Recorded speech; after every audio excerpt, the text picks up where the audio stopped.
नमस्कार दोस्तों, स्वागत है आपका हमारे YouTube channel UGC net aspirant में। और आज हम यूजीसी नेट पेपर 1 में होने वाले इम्पोर्टेंट क्वेश्चन जो कि टीचर एंड लर्नर कैरेक्टरिस्टिक से आते हैं उसके बारे में डिस्कस करेंगे। तो यहाँ पे आज हम 3 टॉपिक पे डिस्कस करेंगे। सबसे पहले टीचर कैरेक्टरिस्टिक्स, फिर लर्नर कैरेक्टरिस्टिक्स, फिर डिपेंडेंट एंड इंडिपेंडेंट लर्नर के बीच में डिफरेंस और टीचिंग और लर्निंग के बीच में डिफरेंस। तो देखते हैं। सबसे पहले हमको ये जानना है कि टीचिंग डायनेमिक प्रोसेस कब होगा, जब टीचर और लर्नर होंगे। और जब टीचिंग टेंगुलर प्रोसेस कब होगा, जब टीचर लर्नर एंड सब्जेक्ट होगा। जबकि ये रेक्टेंगुलर प्रोसेस कब होगा, जब teacher learner subject and environment होगा या वातावरण होगा। तो उसके बाद अब हम डिस्कस करेंगे difference between teaching characteristics and learner characteristics. तो टीचिंग क्या है? टीचिंग एक सोशल एक्ट है, जबकि लर्निंग क्या है? एक पर्सनल एक्ट है, क्योंकि ये इंडिविजुअल लेवल पे होता है। और ये टीचिंग किसके लिए होता है? समाज के विकास के लिए होता है। उसके बाद टीचिंग क्या करता है? हमें इन्फॉर्मेशन देता है। लर्निंग में हमें इन्फॉर्मेशन क्या करते हैं? टेक करते हैं, रख लेते हैं अपने पास। उसके बाद टीचिंग क्या है? एक इंटरएक्टिव प्रोसेस है। बट लर्निंग क्या है? लीनियर प्रोसेस है। टीचिंग क्या है? Art and science both. But learning क्या है? एक इंडिविजुअल बिहेवियर है। टीचिंग क्या करता है? टीचिंग जब जैसे कि टीचर पढ़ाते हैं तो उस समय क्या होता है? टीचर पढ़ाते हैं, सिखाते हैं, तो हमारे बिहेवियर में थोड़ा सा चेंज आता है, पॉजिटिव चेंज आता है। तो इसको क्या बोलते हैं? Modification of behaviour. But learning में क्या होता है? Self modification of behaviour. खुद से हम अपने बिहेवियर में मॉडिफिकेशन करते हैं। बट टीचिंग बिहेवियर में मॉडिफिकेशन करता है। उसके बाद क्या होता है? टीचिंग के कारण लर्निंग होती है, बट लर्निंग के कारण टीचिंग नहीं होती। क्यों? टीचर जब पढ़ाता है तो लर्न होता है, बट कोई स्टूडेंट है, वो पढ़ रहा है, वो सीख रहा है, तो जरूरी थोड़ी ना है कि टीचर उसको देख के पढ़ाएंगे कि वो क्या पढ़ के आ रहा है। टीचर तो एक क्लासरूम को साथ लेके चलेंगे। ओके, नेक्स्ट स्लाइड में हम टीचर कैरेक्टरिस्टिक्स को डिस्कस करेंगे। तो सबसे पहले टीचर कैरेक्टरिस्टिक्स नेक्स्ट स्लाइड में हम क्या देखेंगे? Goal of teaching causes learning. इसको हम अभी ही देखें कि टीचर का गोल क्या होता है? लर्निंग होता है। उसके बाद क्या होता है? एक इफ़ेक्टिव स्किल होता है, एक मैनेजमेंट स्किल होता है। टीचर भी क्लास में आ रहा है तो क्या होगा? टीचर कोई भी आ रहे हैं क्लास में तो क्या होगा? उन उनका गेस्चर सही होना चाहिए, उनका पोस्चर सही होना चाहिए, उनके पास कम्युनिकेशन स्किल होनी चाहिए। अगर गेस्चर पोस्चर सही नहीं है किसी टीचर के पास और उनके पास नॉलेज है, बट वो अच्छे तरीके से वेल मेंटेन तरीके से नहीं आ रहे, तो स्टूडेंट देख के एक उनके स्टूडेंट के मन में एक साइकोलॉजिकल इफेक्ट क्रिएट होगा। जब भी सही ढंग से आ ही नहीं रहे क्लास में, तो इनसे हमें क्या पढ़ना या इनको पता ही क्या होगा, जबकि उनके पास नॉलेज है। अगर कम्युनिकेशन स्किल की कमी है तो क्या होगा? उनके पास नॉलेज है, बट वो डिलीवर नहीं कर पा रहे, अच्छे तरीके से डिलीवर नहीं कर पा रहे। तो इसलिए इफेक्टिव डिसिप्लिन स्किल होना चाहिए, मैनेजमेंट स्किल होना चाहिए। उसके बाद क्या करते हैं? Maintain continue evaluation system. मतलब टीचर जब पढ़ाते हैं तो बार बार एग्जाम लेते हैं, बार बार पूछते हैं, फिर जो प्रॉब्लम आ रही है स्टूडेंट को उसको दूर करते हैं। फिर स्टूडेंट क्या होता है? वो चीज़ सीख जाता है। फिर अगर नहीं सीखता तो फिर दोबारा दोबारा चेक करते हैं। तो टीचर बार बार इवैल्यूएट करता है स्टूडेंट को। तो वो क्या है? वो हमेशा मेंटेन करता है, ये इवैल्यूएशन सिस्टम जो है उसको कंटिन्यू मेंटेन करता है, हमेशा मेंटेन करता है। उसके बाद नेक्स्ट लाइन है क्या? Clear objective for lesson. एकदम ऑब्जेक्टिविटी के साथ लेसन पढ़ाता है, विदाउट एनी बाइसनेस। एकदम पूरा क्लियर, एक एक पॉइंट की टर्म क्या है लेसन के, क्या है। तो ये वो क्या? Clear objective for lesson. Always keep in developing process.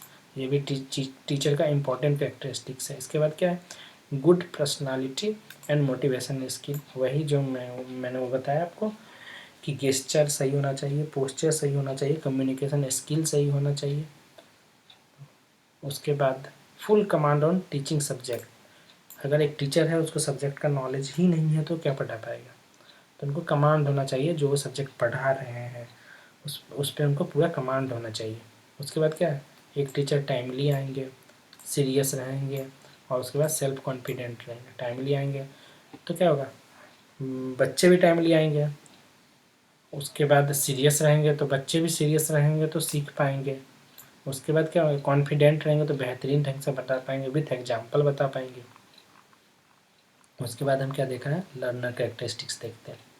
Learner characteristics में सबसे पहले क्या है, on the basis of personal and social attribute. जब हम क्लासरूम में आते हैं, जब लर्नर क्लासरूम में आता है, उससे पहले उसका पर्सनल और सोशल एट्रीब्यूट क्या है, तो एज एक इम्पॉर्टेंट फैक्टर है। Age, maturity level important factor होगा, वो कितना मैच्योर है, वो किस क्लास में उसको प्लेस किया जाए। उसके बाद उसके पास क्या होना चाहिए, ability to work under various environment condition. उसके बाद एक्सपेक्टेशंस एंड वोकेशनल एस्पायरेशन होना चाहिए, स्पेशल टैलेंट होना चाहिए, motivation and attitude towards subject. उसके बाद क्या होना चाहिए, उसके पास पहले से कुछ एक्सपीरियंस होना चाहिए स्टूडेंट के पास। ठीक, टीचिंग स्टाइल डिफरेंट तरीके के होते हैं। सबसे पहले ऑडिटरी, ऑडिटरी में क्या आता है, वर्ड्स एंड साउंड। उसके बाद इंडक्टिव में क्या आता है, फ्रॉम फैक्ट टू जनरलाइजेशन। मतलब क्या हुआ इसका, जैसे कि हम एक प्रोसेस से होके गुजर रहे हैं, तो प्रोसेस क्या हुआ, एक इंडक्टिव प्रोसेस हुआ और इंडक्टिव वे हुआ। तो प्रोसेस से जब हम गुजर रहे हैं तो डिफरेंट चीज़ों को कलेक्ट कर रहे हैं। तो जैसे मानिए कि हम एक सीढ़ी पे चढ़ रहे हैं, हमें ऊपर जाना है, तो हम इस सीढ़ी से ऊपर गए, तो ये क्या हुआ, प्रोसेस हुआ। पहले इस सीढ़ी पे गए हैं, फिर उसके बाद इस पे गए हैं, फिर इस पे गए और यहाँ पे हमको जहाँ पहुँचना था वहाँ पहुँच गए। ठीक, तो ये इंडक्टिव प्रोसेस हुआ। बट उसके बाद हम क्या करते हैं ना, जैसे ही पहुँचे तो ये पूरा क्या बच गया मेरे पास, थ्योरी बन गया। तो थ्योरी जब बन गया तो हम इसको क्या करते हैं, हम इसको चेक करते हैं कि हम जहाँ से चले थे क्या हम वहाँ फिर से पहुँच सकते हैं। तो हम इधर से रिटर्न आ रहे हैं, हम यहाँ पहुँच गए, तो क्या हो गया, ये एक डिडक्टिव प्रोसेस हो गया। डिडक्टिव प्रोसेस, जब आपसे क्वेश्चन पूछा जाएगा टीचिंग क्या है, तो टीचिंग ऑलवेज ऑलवेज नहीं, but teaching should be inductive process. उसके बाद क्या है, एक्टिवली फिजिकल इंगेजमेंट और डिस्कशन। स्टूडेंट को फिजिकल तरीके से भी वहाँ पे इन्वॉल्वमेंट होना चाहिए और डिस्कशन मेथड में उसको भाग लेना चाहिए। अगर वो फिजिकल तरीके से अवेलेबल है ही नहीं, तो एक्टिव है ही नहीं, वो क्लास नहीं आ रहा है या फिर क्लास में है तो कुछ और सोच रहा है, तो ये यहाँ इसलिए इम्पोर्टेंट जो है कि basic on the learning style, ये इम्पोर्टेंट पॉइंट्स हैं। फिर उसको क्या होना चाहिए, रिफ्लेक्टिवली होना चाहिए। उसके बाद क्या होना चाहिए, ग्लोबल एस्पेक्ट होना चाहिए, मतलब एक लार्जर, उसके में फुल्ली होलिस्टिक चेंज आना चाहिए। उसके बाद type, on the basis of cognitive approach पे हम देखेंगे कि लर्नर या लिसनर कितने तरीके के होते हैं। सबसे पहले एक्टिव लिसनर, मतलब जो ध्यानपूर्वक चीज़ों को सुनता है, पूरा एकदम एक्टिव है।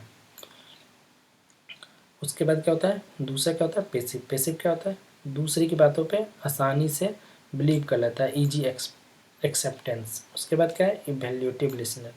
इवैल्यूएटिव लिसनर क्या है, लास्ट स्टेज पे जाके जो इवैल्यूएशन होता है, तो वो क्या होता है, डिफरेंट चीज़ों के बारे में उसको पता है, तभी तो क्रिटिकल एनालिसिस कर पाता है। तो यहाँ पे की टर्म क्या हो जाएगा, इवैल्यूएटिव में क्रिटिकल एनालिसिस। उसके बाद क्या है, पॉजिटिव लिसनर। पॉजिटिव लिसनर क्या है, वो फीडबैक देगा, सर आपने ये पढ़ाया तो मुझे ये समझ में नहीं आया, या फिर मुझे ये समझ में आया बट थोड़ा सा एक बार मैं और जानना चाहता हूँ ताकि मैं अपना कन्फ्यूजन दूर कर लूँ। बट निगेटिव लिसनर क्या है, वो कुछ पूछता नहीं, फीडबैक नहीं देता, डायरेक्ट डिसलाइक करके चला जाता है। जैसे कि यूट्यूब पे बहुत सारे चैनल्स हैं, बहुत सारे चैनल अच्छे भी पढ़ा रहे हैं, फिर भी वो आता है डिसलाइक करके चला जाता है, तो ये क्या हो गया, निगेटिव लिसनर हो गया। उसके बाद यूजीसी नेट में अब हाल फिलहाल में इंडिपेंडेंट और डिपेंडेंट इससे भी क्वेश्चन बनने लगे हैं।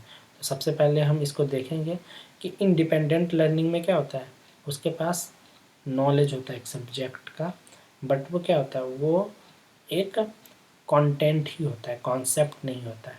बट डिपेंडेंट लर्निंग में क्या होता है, कॉन्सेप्ट हो जाता है। तो इस पॉइंट को देख लेते हैं हम। सबसे पहले क्या होता है ना, इंडिपेंडेंट लर्निंग में क्या होता है, compete करता है विद अदर स्टूडेंट, बट यहाँ पे क्या करता है, कोऑपरेट करता है विद अदर स्टूडेंट। यहाँ पे एक दूसरे की हेल्प करके सीखते हैं, जबकि यहाँ पे ऐसा बिल्कुल नहीं है।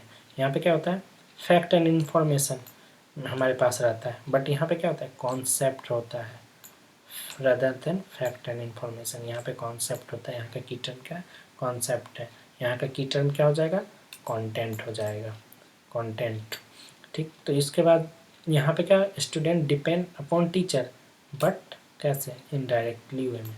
बट यहाँ पे teacher depend upon student depend upon teacher directly.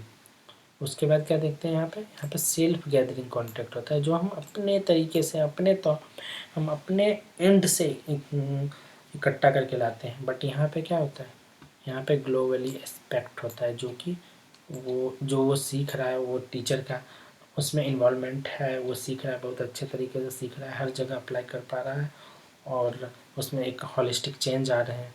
यहाँ पे क्या होता है, मतलब एक लगातार प्रक्रिया में क्या होता है, we attempt new task without scaffolding, मतलब बिना किसी की मदद के। क्यों, किसकी मदद, टीचर, बिना टीचर की मदद के। एस्केप फोल्ड का मतलब यही होता है। बट यहाँ पे can not complete A task without escape fold, यहाँ पे बिना टीचर की मदद के वो एक टास्क पे परफॉर्म नहीं कर सकता है जब तक टीचर से वो कॉन्सेप्ट में सीख नहीं जाता। यहाँ तो कंटेंट होता है। उसके बाद यहाँ ये जो है इंडिपेंडेंट लर्नर, यहाँ पे क्या होता है, यहाँ पे teacher to carry some of the cognitive load temporary, sorry यहाँ पे क्या होता है ना, हम क्या करते हैं, यहाँ पे हम क्या करते हैं, जो भी हम कलेक्शन करते हैं यहाँ पे क्या होता है, यहाँ पे टेम्पररी होता है। बट यहाँ पे क्या होता है, परमानेंट होता है। टेम्पररी, परमानेंट या फिर लंबे समय के लिए होता है। क्योंकि यहाँ पे क्या होता है, यहाँ पे कंटेंट रहता है, यहाँ पे कॉन्सेप्ट भी रहता है। तो कंटेंट और प्लस कॉन्सेप्ट हो जाएगा तो वो तो एक ग्लोबली एक्सपेक्ट हो ही जाएगा। सिर्फ कंटेंट ग्लोबली एक्सपेक्ट हो ही नहीं सकता है। तो thanks for watching and keep learning.